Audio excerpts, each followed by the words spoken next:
आज जो हमारा बीपीएससी हेड मास्टर मैथ का पेपर हुआ है उसके पेपर का आज हम सॉल्यूशन करेंगे।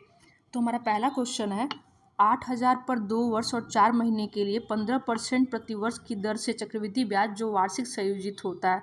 तो इसमें हमें चक्रवृद्धि ब्याज ज्ञात करना है। तो यहाँ दर 15% दी है, इसको हम फ्रैक्शन में कन्वर्ट कर लेंगे तो ये 3/20 आएगी। और हम 2 वर्ष 4 महीने न मान के 3 साल के लिए पहले कैलकुलेट करेंगे। तो 20 का क्यूब कर लेंगे जो 8,000 आएगा, फिर 3/20 3/20 3/20 3 साल के लिए करेंगे तो ये 1200 आएगा।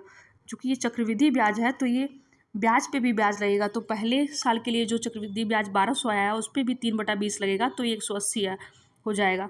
फिर अगले तीसरे साल के लिए ये इन दोनों 1200 पे भी लगेगा तो ये 180 और ये 180 पे भी लगा तो ये 27 आ गया।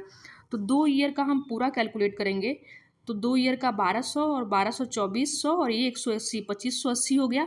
और तीसरे साल के लिए हमें बस 4 महीने के लिए ज्ञात करना है जो कि ये 12 महीने के लिए दिया है। तो हम 1587 बटा में 12 गुणे 4 करके 529 कर ले आ जाएगा ये। इस तरह हम टोटल CI निकाल लेंगे 2580 प्लस 529 जो कि 3109 होगा। अब हम अगले क्वेश्चन पे चलते हैं। क्वेश्चन है 32वां कि एक उम्मीदवार को मतदान के 35% वोट मिले और वह अपने प्रतिद्वंदी से 2250 वोटों से हार गया। यदि मतदान के लिए केवल 2 उम्मीदवार हों तो कितने वोट पड़े। अब देखते हैं इसका सलूशन। हारने वाले को 35% वोट मिले हैं और जीतने वालों को 65% वोट मिले हैं। तो ये 30% के अंतर से हारा है। तो 30% जो है वो 2250 के बराबर है तो 1% की वैल्यू आ गई हमारी 75। तो हमें 100% की वैल्यू 7500 आ गई। अगला क्वेश्चन है हमारा कि किसी समांतर श्रेणी के 14 पदों का योग 1050 है और इसका पहला पद 10 है तो इस समांतर श्रेणी का 20वां पद क्या होगा। क्योंकि हमको पता है कि समांतर श्रेणी के n पदों का योग n/2 2a plus n-1 into D होता है। यहाँ पे पहला पद 10 दिया है और 14 पदों का योग 1050 दिया है।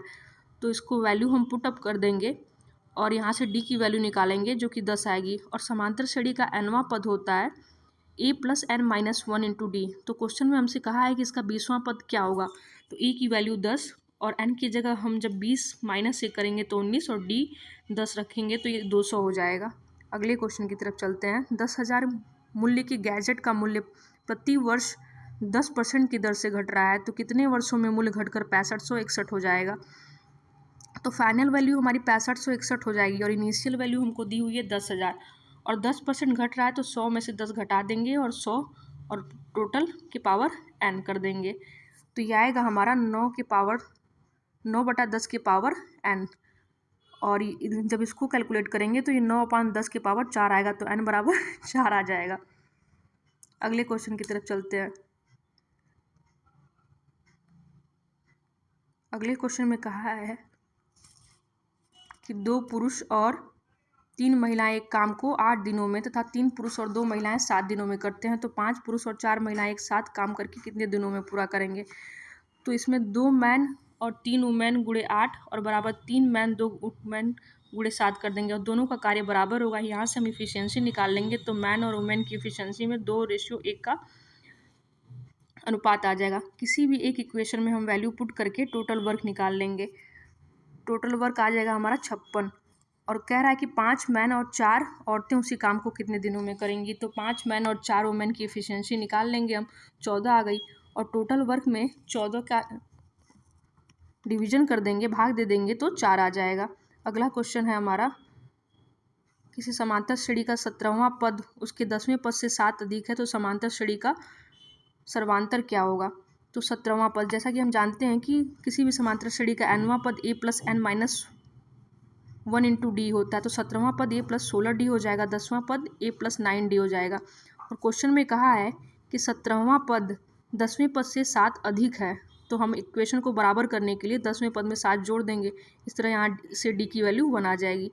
अगला क्वेश्चन है हमारा 2 ट्रेनों की गति के बीच का अनुपात 7:8 का है। यदि दूसरी ट्रेन 4 घंटे में 400 किलोमीटर की दूरी तय करती है तो पहली ट्रेन की गति क्या है।